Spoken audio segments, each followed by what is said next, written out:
Hello everyone, it's me Varus, and in this video I'm going to give you a full update on the tropics, severe weather, frontal boundaries, temperatures, precipitation of the US, peak at winter, alerts, and more in this video. So I hope you enjoy. Let's get right into it, and yeah. Sorry I haven't posted in a while. Before we get into it, I am sorry. It's been really busy with school, but we'll be posting most likely this weekend into November, the early portions of November, as my new winter forecast will be coming out then. So stay tuned as exciting times are up ahead. So starting out with surface analysis, as of 21Z Monday, October 21st, 2024. Let's just start zooming into the Pacific Northwest, as we do have a couple boundaries. We have one cold front over here extending to a low pressure system right here. Another cold front extending kind of broad. This is a very weak cold front, so nothing too much, but causing a little more of a cooling effect in the Pacific Northwest, where it's also been pretty active. And overall, we are in a pattern switch where it's much more cooler over here. So we're seeing all these cool fronts, all this unsettled activity, while here we start getting warmth, and you can kind of see cold fronts and then kind of warm fronts up here. A very big high pressure you can see with the isolines, isobars. We have very big high pressure radiating well above average temperatures, almost some records being broken today. So very, very, very warm in the east. So our pattern is something like, if I had to draw it, something like that. I'd say something like that. Or, no, not like that. Something like that. Okay, lots of heat and warmth really coming into the eastern U.S., while cooler, moist, and unsettled conditions out in the west. So that's your general story right now. Getting into our alerts, it is pretty quiet, okay? It is very, very quiet. A couple of dense fog advisories near the Indianapolis area, a couple of freeze warnings, some wind advisories, high wind warnings, etc. Nothing much for the mainland US. So that just tells you that we are in kind of a quieter time right now. We do have some wind, gale threats, and flash flooding and flood warnings up for areas of the Florida Peninsula, but besides that, very, very quiet. Now getting into the tropics, we're going to just start out Atlantic and Pacific. We only have one system to worry about. And so right now I'm talking about Tropical Storm Oscar. Besides Oscar, there's nothing else to worry about in the Atlantic in the next 7 days, so that's good news. However, Oscar is bringing some impactful conditions. Let's just go over to the experimental cone, and you can see that we have, as of 8 p.m. Monday, it's just off the coast of Cuba, heading north-northeast, and will continue accelerating, causing tropical storm. It's very weak. It's a weak 40-mile-per-hour tropical storm, so it's not anything significant, but it is still causing some flooding, some major issues in some isolated areas. It's still causing issues, but nothing very, very, very catastrophic or major. And so it's going to leave Cuba and lessen the impacts. Impacts will deteriorate over the Bahamas, and then as it pulls away into Tuesday night into Wednesday and approaches Bermuda on Thursday, we'll have more impacts before it starts heading out to sea.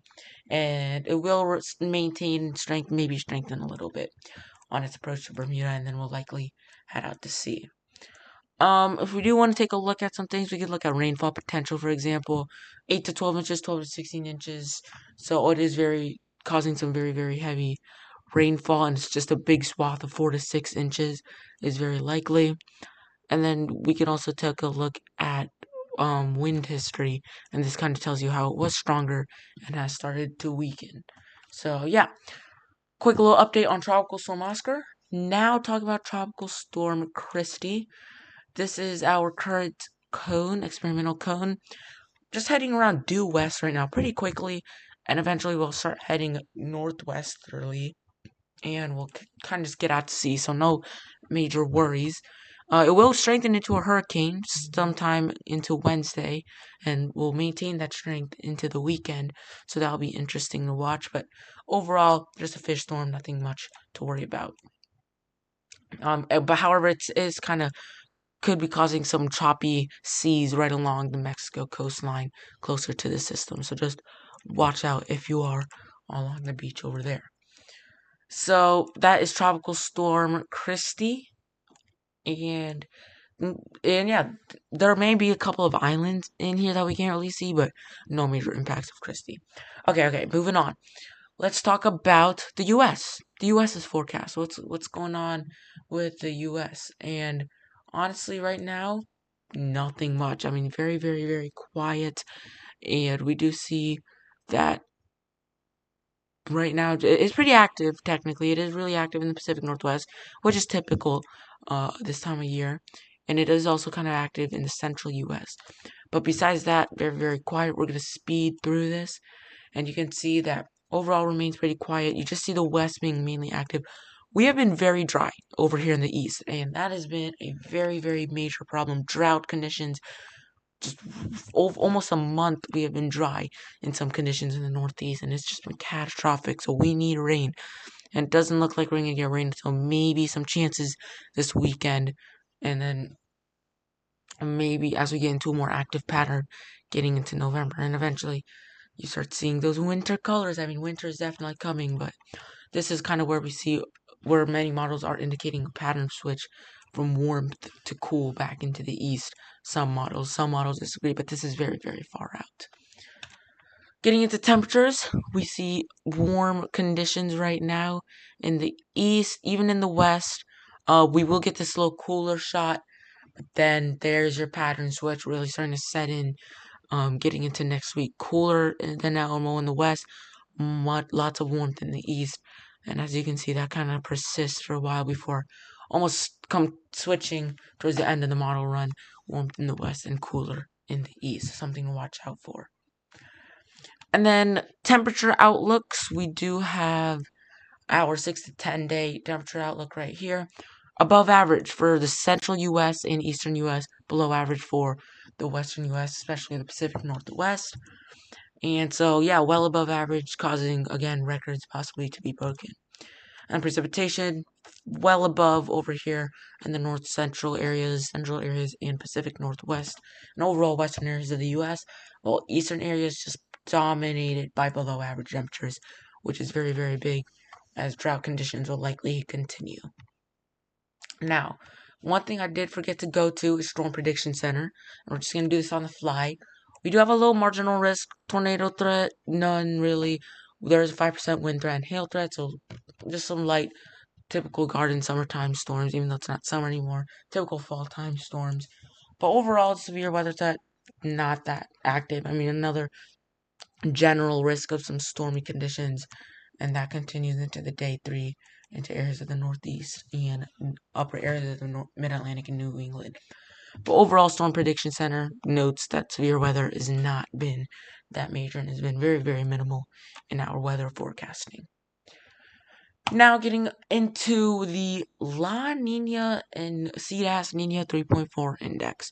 We are currently in a La Nina, as you can see by the latest value, negative 1.041. That's around a weak La Nina. Okay, once it goes above 1.5, it's usually moderate. Okay, and above above 2 is around very strong to getting very strong. But right now it's around weak. You could argue maybe on the verge of moderate, but overall just weak. Yeah, mainly just weak. But you have seen that steady decline as we are approaching La Nina territory now. It hasn't been that. It's been consistent. However, it's not been that excessive as we expected. I mean, we thought we were going to see a big drop. Here, I'll do this in blue. We were expecting a big drop going way, way below. But honestly, very, very, it's just been leveling off ever since the summer. And we're expecting this to maybe peak sometime in November before starting to actually start rising again into, it might peak as a moderate La Nina. Not even moderate. I mean, it'll just stay as a weak La Nina and start rising back up into a cool Enzo to Enzo neutral going into the winter. And that is still causing some major implications on winter forecasts. And it will have one on my November winter forecast number 2 coming up at the beginning of November. So that's your CDAS Nino 3.4 index, currently at a weak La Nina. We'll continue monitoring this, but La Nina territory is continuing.